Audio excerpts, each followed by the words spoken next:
hello, welcome. Je vous fais juste une petite introduction. En fait, vous allez voir, je vais vous présenter 2-3 trucs, astuces que j'utilise. Mais il y a un moment donné, je vais parler de quelque chose et je vais oublier de vous dire une chose sur cette chose, donc je vous le dirai après. Ça concerne les rouleaux de stickers. Donc les rouleaux de stickers, il y a en plusieurs morceaux, 2 morceaux dans la vidéo. J'ai zappé, j'ai corrigé et je vous remercie. Je vous souhaite un bon visionnage. À bientôt. Hello you, welcome, welcome, welcome. Alors, une vidéo, je ne sais pas comment je vais l'appeler, je dirais truc, astuce, petit élément de rangement, petit équipement qui nous aide, pratique, pour notre pour la pratique de nos loisirs, dans le sens où, bien écoutez, on cherche tous des façons de ranger, d'organiser ou des petits outils qui peuvent bien nous servir. Et là, vous allez me dire pourquoi cette vidéo? Eh bien, en fait, parce qu'il y a eu pas mal de nouvelles personnes sur la chaîne. Il y a eu des questions de temps en temps qui étaient posées, que je comprends. Moi, je suis la première à poser des questions aussi. Et donc, je me suis dit que j'allais essayer de vous réunir plusieurs réponses dans cette vidéo en vous montrant des petites choses que j'utilise qui m'ont grandement aidé à améliorer les choses, parfois qui m'ont fait faire carrément des économies, d'autres fois ou alors c'est un vrai gain de temps parce que sinon je passais un temps fou à faire certaines choses. Enfin, c'est des idées, c'est des suggestions, c'est un retour d'expérience et je dirais après chacun prend ou ne prend pas, voit ce qui l'intéresse, ce qui ne l'intéresse pas et l'adapte à sa pratique, à son espace, à son environnement. Alors, la première chose dont je voulais vous parler, c'était pour le rangement des tampons. Pendant des années, j'ai acheté des boîtes, j'ai acheté des sachets, j'ai acheté des pochettes chez Craftelier, chez Action, sur AliExpress, sur Temu. Bref, j'avais un budget rangement qui était dingue. J'avais fait des classements par catégorie, personnages, végétaux, fonds. Bref, je mettais vraiment, ça me prenait énormément de temps. Bon, faut dire, j'ai aussi beaucoup de tampons. Donc, c'est vrai que au bout d'un moment, j'en ai eu ras-le-bol. Et puis surtout, je me suis rendu compte que ça ne m'apportait rien du tout. Parce que quand vous avez une planche de tampons où vous avez à la fois des tampons de fond, des tampons sur des herbes, à la fois des mots, là, vous vous dites, mais je fais comment pour la classer ? Et en fait, j'ai complètement changé de façon de ranger mes tampons. Maintenant, j'en ai 2. La principale que j'ai, là, je vous parle pour mes tampons de marque, c'est une boîte comme ceci. Alors, j'en ai d'autres, évidemment, où j'ai fait, en fait, des intercalaires. Pour info, maintenant, je les classe par marque la plupart du temps. Alors, j'ai une boîte un peu fourre-tout pour les éléments que j'utilise plus régulièrement. Mais pour les collections que j'avais précédemment, je les ai réunies dans une boîte. Et j'ai décidé de ne plus acheter du tout de pochettes ou quoi que ce soit. Et en fait, maintenant, j'utilise basiquement les emballages d'origine fournis par les marques. J'ouvre par le haut et pas par le bas, là où c'est scotché. Je coupe au ras pour garder l'emballage d'origine. Et en fait, ça me permet tout simplement de venir prendre mes planches au fur et à mesure. Et ça me permet, j'ai pas de manipulation à faire, j'ai pas de fourniture à acheter, j'ai rien. Elles sont bien présentées. Les pochettes sont à chaque fois complètement à la taille en fait des planches que l'on a. Et finalement, je trouve ça beaucoup plus pratique. Et après, la question qu'on peut se poser, mais c'est qu'est-ce qui se passe le jour où elles s'endommagent? Bah, effectivement, le jour où elles s'endommagent, dans ces cas-là, moi j'avais un stock à l'époque de pochettes que j'avais acheté. Donc, je peux tout à fait remplacer à ce moment-là. Mais on n'est quand même pas des brutasses. Alors, mis à part un accident, je veux dire, est-ce qu'il y a vraiment des planches qu'on va manipuler 100, 150 fois, 200 fois, non-stop, si vous voulez, qui fait qu'on va très souvent abîmer les emballages? Et franchement, moi, c'est la méthode la plus simple, la plus économique que j'ai trouvée. C'est un gain de temps. Je n'ai plus rien à faire. Et c'est vraiment super pratique pour vous montrer. Regardez, il y a des vestiges. Vous voyez, à l'époque, alors ça, c'est pareil, toujours les emballages d'origine. Mais vous voyez, à l'époque, j'avais fait des classements. J'avais mis des codes couleurs. Les fonds, c'était en noir. Le végétal, c'était en vert. Donc, à chaque fois, je devais tout trier. Mais là, regardez, dans le végétal, il y a du végétal, mais il y a aussi une phrase. Donc, moi, je trouvais vraiment, finalement, pas ça pratique. Donc, de venir au rangement boîte par marque, c'est finalement ce qui me va le mieux. ça reste un choix personnel, mais en tout cas, il y a deux choses là dans ce que je vous dis. Il y a un, utiliser les emballages d'origine. Deux, venir classer par marque. Après, moi, je vois des gens, oui, c'est vrai, alors, je pense à Nat notamment. Alors, elle tamponne, elle met dans une enveloppe, elle passe dans sa plastifieuse, elle découpe, elle range dedans. C'est son choix, c'est ce qu'elle aime faire, mais moi, personnellement, c'est pas le temps que j'ai envie de consacrer dans ce que je fais. Donc, moi, je suis toujours simple et efficace. Hein. Le plus simple, c'est le mieux pour moi. Et je fais également maintenant la même chose pour les matrices de découpe. Alors, petite spécificité, là, vous voyez, je ne l'ai pas fait, pourtant, je l'ai déjà utilisé. Quelle spécificité pour les matrices de découpe? Alors, je fais la même chose. Hein, je viens ouvrir délicatement. Il y a toujours un petit millimètre de jeu. Et après, je viens effectivement prendre les matrices de découpe. Je sors en fait le papier et je viens l'utiliser. Et là, on me dit, oui, mais alors, qu'est-ce qui se passe lorsque le scotch ne colle plus? Bah écoutez, il n'y a rien de plus simple. Hein. Je prends du scotch double face, je mets un morceau, je recolle ma matrice de découpe dessus. Ni vu ni connu, c'est fait, c'est tranquille, ça va très très vite.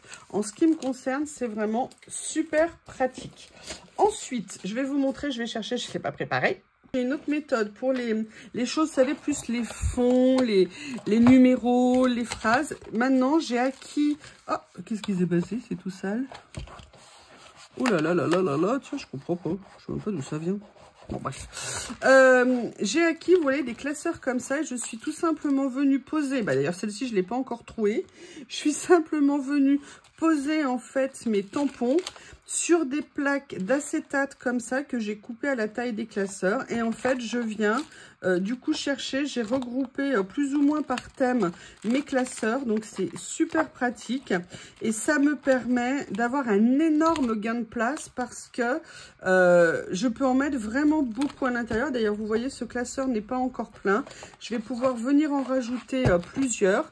C'est des classeurs qui coûtent assez peu cher, qui sont vraiment très pratiques. Comme ça, moi, je les ai sous la main, à côté de moi, sur une étagère. C'est vraiment super, super pratique. Voilà, ça, c'était la première chose. Ça concernait rapidement les tampons. Et maintenant, on va parler d'une chose. Je ne sais pas si vous avez entendu, mais j'ai 2-3 petits rouleaux de stickers. Voilà, quelques-uns. Et en fait, rapidement, je me suis posé un problème avec les scotch et tout ça. Et en fait, au tout début, je crois que j'ai été la première en France, puisque tout le monde reprenait après, enfin me l'a dit. J'ai très vite mis des élastiques. Pourquoi? Parce que ça permettait, ça se manipulait super facilement. C'était très pratique. D'ailleurs, là, vous voyez, je pourrais même couper le morceau qui dépasse ici. Et en fait, c'était beaucoup plus simple d'utilisation. Moi, je trouvais que c'était super pratique, super simple. Je suis toujours restée aux élastiques, mais j'ai simplement changé d'élastique. J'ai aussi changé de rangement.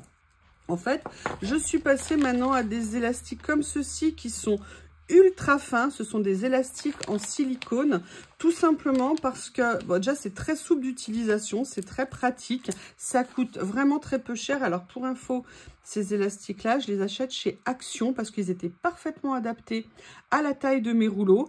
Et en plus, ils étaient à 99 centimes le paquet, donc c'était vraiment pas cher. Donc, j'aimais énormément, énormément ça. Mais comme vous le savez, j'ai changé de rangement. Excusez-moi, mais j'ai mis quelque chose devant. Et maintenant, j'ai pris les boîtes comme ça de chez Action. Là, je vous l'ai dit et répété, moi, j'étais totalement conquise. D'ailleurs, j'ai encore changé mon bureau. J'espère que je vais en retrouver d'autres. Parce que j'ai fait la liste, il m'en faut plusieurs autres pour continuer à rajouter des rangements. Ça me fait beaucoup de rangements supplémentaires, c'est génial. Et en fait, pour faire un gain de place dans les tiroirs, alors j'ai fait deux choses. Déjà, vous voyez, pour gagner de la place, en fait, on n'a absolument pas besoin, pour la plupart des rouleaux, de garder la structure, le tube à l'intérieur.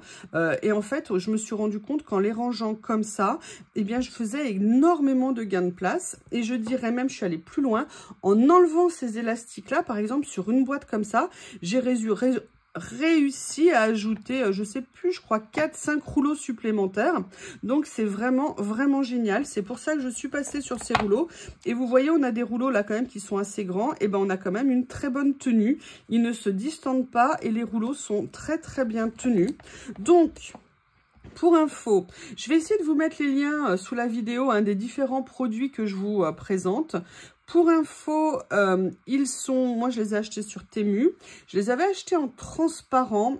Avec du recul, je les prendrais peut-être plus en couleur maintenant, tout simplement parce que quand on les enlève pour les retrouver sur le bureau, quand vous avez les papiers au milieu, je pense qu'il y a beaucoup de disparition d'élastique. Mais sachez qu'ils sont enfin arrivés chez Action. Ils étaient arrivés chez Action, mais je ne les voyais pas en France. Et a priori, ils devraient arriver ces jours-ci. Je pense que ça va pas tarder. Ils sont bien sur le catalogue Action. L'avantage, c'est que c'est un tout petit prix. Action a fait des modèles blancs, noirs et un modèle transparent et en couleur. Donc, vous aurez la possibilité, c'est au rayon cheveux. Sinon, je sais qu'il existe aussi la version, vous savez, jouets pour enfants. Je ne sais pas ce que les enfants faisaient avec ça, mais a priori, c'était une activité. La seule chose, c'est que chez Action, la semaine dernière, ou il y a 15 jours, ils ont fait une grosse boîte. Et la grosse boîte, elle valait 6 €. Sincèrement, moi, le paquet là, de beaucoup d'élastique, je l'ai payé à peu près 60 centimes. Donc, ça vaut... moi, je ne suis pas sûre que ça vaille le coup d'aller mettre 6 € pour des élastiques qu'on peut trouver 10 fois moins cher. Surtout si vous les prenez au rayon cheveux chez Action, vous les paierez beaucoup moins cher. Après, vous avez vu, au début, quand j'ai décidé de mettre les rouleaux comme ça, je les avais mis posés, en fait, allongés dans des boîtes. Après, ces boîtes magiques d'Action sont arrivées. Et je me suis vraiment posé la question.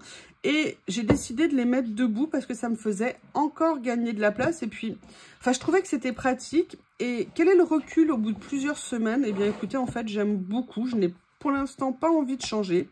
Et on m'avait fait des remarques, oui, mais comment tu fais pour retrouver tes rouleaux? Est-ce que tu les vois là? Déjà une chose, nos rouleaux, on les connaît. Même si on en a beaucoup, on a quand même en tête ce qu'on a, même si des fois on peut en oublier. Et on se rend compte qu'en fait, comme vous en avez de tailles différentes, en fait, il faut essayer de jouer avec plusieurs choses. D'une part, moi, j'en mets des séries tout autour, bien spécifiques pour pouvoir les situer facilement.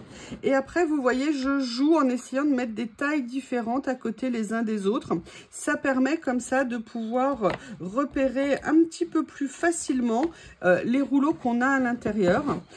Personnellement, moi, je suis très contente. Ça me permet d'avoir mes rouleaux sous la main, de les repérer facilement. Je suis super contente de ce rangement. Après, j'ai également d'autres systèmes de rangement pour les rouleaux, mais j'en parlerai, je sais pas si je vais en parler dans cette émission, la fille, ouais, ça va, trop cool. Après, j'ai quand même... Je vais vous les montrer, fait d'autres systèmes de rangement. J'ai utilisé notamment ces petites pochettes où là, je suis venue faire... Alors moi, je les ai transformées, ces pochettes, dans le sens où on faisait le chargement par le haut. Et je préférais faire un chargement comme ceci. Là, dans ces cas-là, il faut venir couper nos rouleaux à la taille, évidemment, de la pochette. Et ça nous permet, vous voyez, de venir les ranger. Moi, ce que j'aime beaucoup là-dedans... Vous voyez, d'ailleurs, j'ai encore un peu de place, je vais pouvoir venir en mettre. Ce que j'aime beaucoup là-dedans, c'est qu'on les voit bien. Ils sont facilement accessibles et c'est une autre méthode de rangement qui peut être vraiment super intéressante. Là, cette catégorie-là ne devrait pas être dans cette pochette. C'était quand j'ai fait le test. Et en fait, ce que j'ai fait, c'est que j'ai fait des pochettes à thème. Et là, dans le temps, il va falloir que je vienne toutes les transformer. Vous voyez, là, j'ai fait une autre technique, voir si ça marchait. Pour l'instant, ça va. D'ailleurs, elle n'est toujours pas finie. Et il y a toujours de la place à l'intérieur. Je n'ai carrément pas coupé les rouleaux, d'accord? Je les ai laissés entiers. Je les ai juste repliés comme ceci pour les mettre dans la pochette. Ça a aussi un côté très pratique en termes de rangement. Voilà, il y a vraiment plusieurs options possibles. Donc là, il y a ça, il y a ça. J'ai une autre option qui est celle-ci. J'avais fait un tuto pour créer un grand rangement de rouleaux. J'adore ce rangement. C'était fait avec des pochettes que j'avais eues chez BB-Craft ou que je suis venue couper. Je les ai venues assembler et en fait, je les avais très peu collées. C'est-à-dire, je les avais collées qu'au centre, ce qui fait que du coup, vous voyez, quand ça s'ouvre en accordéon comme ça. Ça veut dire qu'on a une visibilité sur ce qu'il y a à l'intérieur qui est géniale. Personnellement, je la trouve super pratique. En plus, je la trouve jolie, donc ça ne gâche rien. Voilà, on peut la laisser en déco sur son bureau si on veut. J'avoue, c'est un joli objet qui fait aussi plaisir. Donc ça, c'est un des rangements possibles. Dans quelques jours, vous aurez un nouveau rangement que je vais recevoir à vous proposer. J'avais également fait celui-ci. C'est un classeur que j'avais trouvé. Où là, vous voyez, pareil, j'étais venue mettre mes rouleaux non dépliés que j'avais non découpés, pardon, que j'avais mis comme ceci en rangement. C'est pratique, on peut en mettre vraiment beaucoup puisque vous voyez, il y a 2 pochettes. Moi, je mets un rouleau entier par pochette. C'est un côté très, très pratique également. Je voulais vous montrer tout ça pour des choses. Alors là, c'est carrément économique. Hein, les élastiques, ils coûtent quasiment rien. Les petites pochettes, eh bien, en fait, c'est en fonction des achats, des promos, de ce qu'on peut trouver. Ça peut être, voilà, différents modes de rangement en fonction de votre collection et en fonction de ce que vous avez comme place disponible pour le rangement. Moi, surtout, ce que je mets toujours en avant pour moi, enfin ce que j'essaye, c'est l'accessibilité et la visibilité. Car plus on a facilement accès à notre matériel plutôt que de faire des piles et des piles et des piles, moi je suis déjà pour un rangement à la verticale et pas à l'horizontale. Moi je mets côte à côte plutôt que de mettre les uns sur les autres. Donc accessibilité et visibilité. Si on ne voit pas le matériel, on en a quand même dans le temps de plus en plus, eh bien on a tendance à moins l'utiliser. Déjà que même quand on le voit, il faut vraiment de temps en temps se faire un petit plaisir et aller farfouiller dans notre matériel. Donc ça, c'est vraiment ça qui guide mes choix au niveau de mon organisation. Allez, je range et on continue. Je voudrais vous parler de complètement autre chose. Je vous le montre. On est peut-être nombreuses à avoir des petits pots de peinture ou des pots comme ça, par exemple Prisma Stamperia, pardon, voilà, des pots comme ça.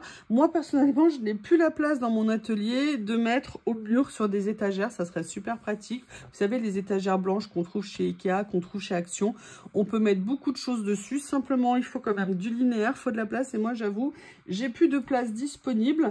Donc, j'ai vraiment longtemps cherché une idée. Et finalement, j'ai acheté ça chez Action. En fait, c'est un présentoir à épices. Et on se rend compte que sur ce présentoir à épices, qui je crois coûte à peu près 3 € chez Action, eh bien, on peut venir mettre beaucoup de pots, de tubes, de petites bouteilles comme ça de peinture. C'est pas grand chose, mais ça facilite la vie. On voit les nuances, c'est pratique. Moi, sincèrement, c'est un choix que je ne regrette pas. Je l'aime beaucoup. C'est peu encombrant pour la quantité de peinture qu'on met dessus et surtout pour la visibilité que cela apporte. Voilà, ça c'est le petit passage rapide. Oh, excusez-moi pour le bruit, pour ce qui est peinture. Après, je voudrais vous montrer 2 choses. Vous savez que j'aime bien les papiers à effet texturé.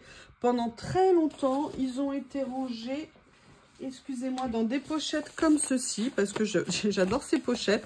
Alors, j'adore ces pochettes. Vous avez plusieurs versions. Vous avez les versions avec le feutre comme ça à l'intérieur, et vous avez la version sans feutre à l'intérieur. Celle avec le feutre, le problème, c'est que ça accroche, et quand on veut rentrer, la feutrine, pardon, quand on veut rentrer les papiers texturés à l'intérieur, franchement, c'était une galère sans nom. En plus, je ne les voyais pas, donc du coup, je ne les utilisais pas. Et j'ai décidé finalement de tenter le tout pour le tout. J'ai pris un grand classeur comme ça. Enfin, vous savez, les porte-vues, les albums photos de chez Action. Alors, attention, moi, j'ai pris celle où il n'y a pas de petites pages blanches au milieu pour pas que ça accroche, justement. Et j'ai décidé, dans la mesure du possible, de venir réunir tous mes papiers de ce type-là dans cette pochette. Ça me donne quoi? Déjà, ça a été très économique, hein, puisque je crois que l'album coûte 1,30 €, quelque chose comme ça. Et surtout, j'ai plus besoin de me poser la question de savoir où c'est, où est-ce que je l'ai rangé, comment je vais y avoir accès. Là, c'est juste au-dessus de moi, sur une petite étagère. Ça tient très bien. J'ai pu en mettre énormément. L'avantage de l'élastique, voilà, c'est que ça tient fermé. C'est vraiment un moyen super économique, super pratique de faire des rangements. Donc ça, voilà, je voulais vous le montrer. Vous me voyez de temps en temps faire des vidéos et le sortir. Mais pour les personnes qui ne regardent pas toutes mes vidéos, ouais, je sais, c'est un scandale. Je suis d'accord avec vous. C'est fou ces personnes. Bref, non, je plaisante, vous me connaissez. Voilà, je voulais vous le remontrer, voilà, de visu. Comme je fais un peu une vidéo de synthèse sur plusieurs choses, c'était l'occasion. Ah si, j'ai oublié de vous parler d'un truc super important. Excusez-moi. Et en plus, c'était le démarrage de la vidéo. Des personnes m'ont posé des questions, et d'ailleurs c'est moi qui vous l'avais dit, vous savez, c'est bien de rouler comme ça ces rouleaux, mais le problème c'est quand vous voulez les utiliser, bah, généralement, ça évidemment pas celui-ci, mais vous voyez, il se déroule tout d'un coup, et en fait c'est pas pratique parce qu'à chaque fois, il faut le replier. J'aurais bien aimé avoir un rouleau qui me fasse le coup d'entrée de jeu, plutôt que celui-ci qui ne le fait pas.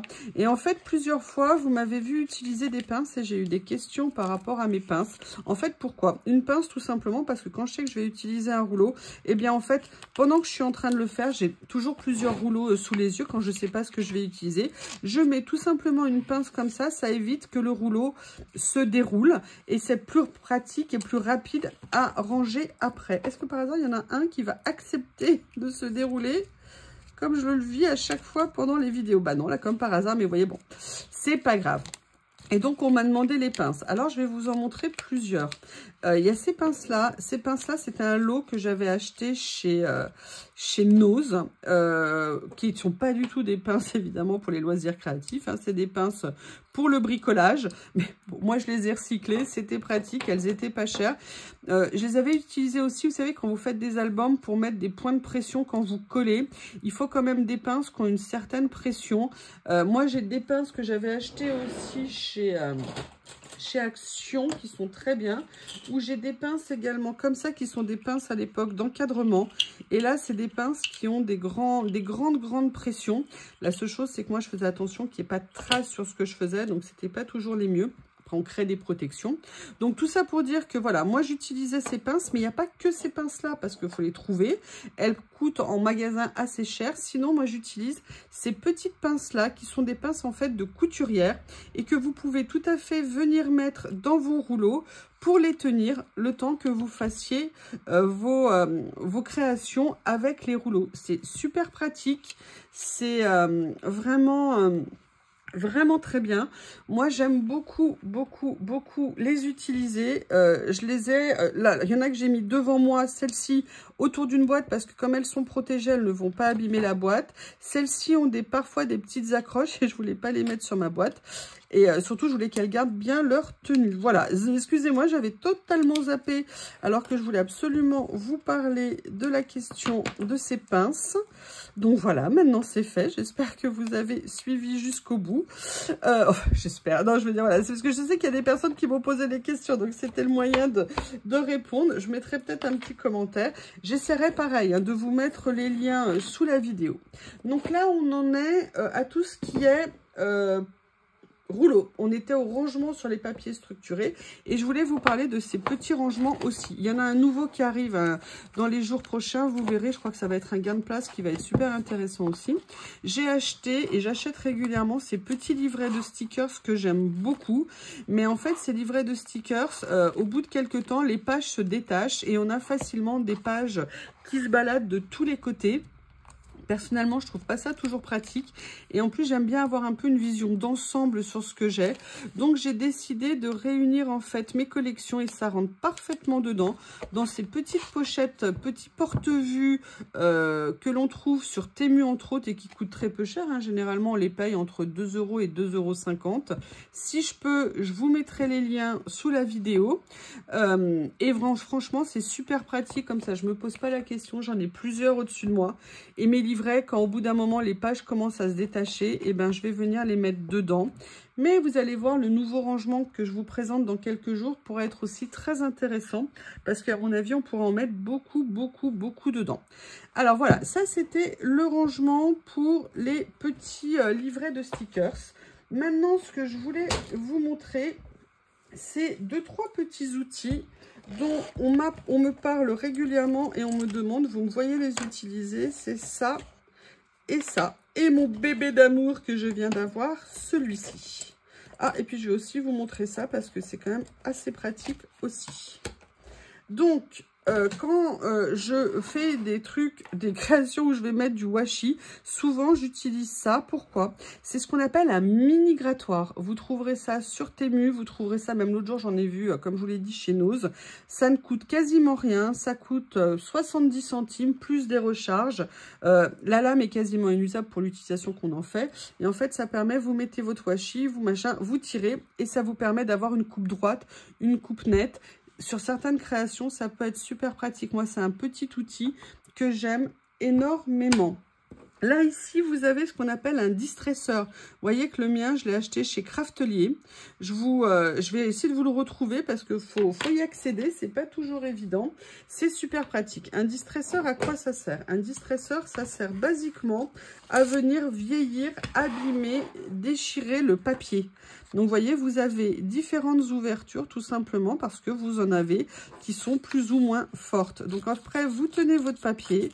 Vous venez le passer et vous voyez, ça vient vieillir votre papier autrement, un peu comme si vous le déchiriez, mais vous voyez avec un côté un peu altéré comme ceci. Moi, c'est un instrument que j'ai depuis des années. L'avantage, c'est qu'une fois que vous l'avez, ça fait partie, vous savez, du matériel basique que je trouve vraiment, vraiment intéressant à avoir.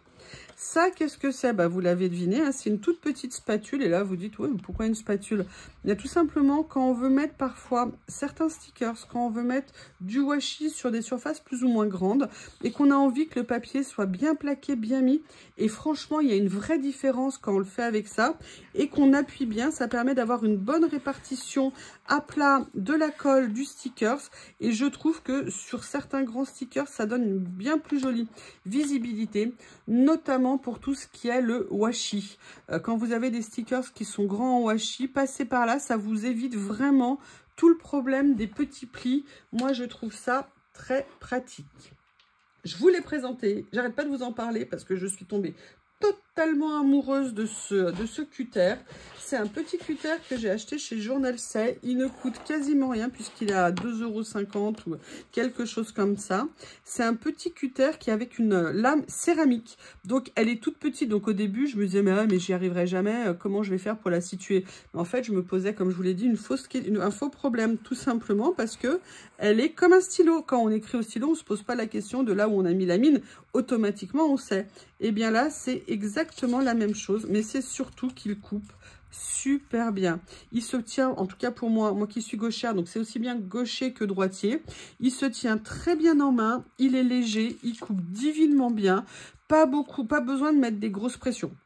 Par contre, je vous l'ai dit, c'est pas pour de l'encadrement, c'est pas pour du cartonnage, c'est pour les papiers très épais comme du 300 grammes. Là, effectivement, il faudra plus appuyer parce que tout simplement, la lame est toute petite. Mais c'est un super outil que j'aime énormément. Qu'est-ce que je voulais vous dire d'autre? Je pense que j'ai fait un peu le tour. J'ai d'autres choses que je vais vous montrer, mais je ne les ai pas encore installées. Donc, je reviendrai un jour vers vous pour vous faire une autre vidéo. Écoutez, voilà quelques-unes de mes astuces au quotidien. Si vous avez des questions ou quoi que ce soit, n'hésitez pas. Je vous remercie. J'espère avoir pu vous apporter un petit peu de réponses. Excusez-moi, j'avais totalement zappé les pinces. Je vous remercie et je vous dis à bientôt.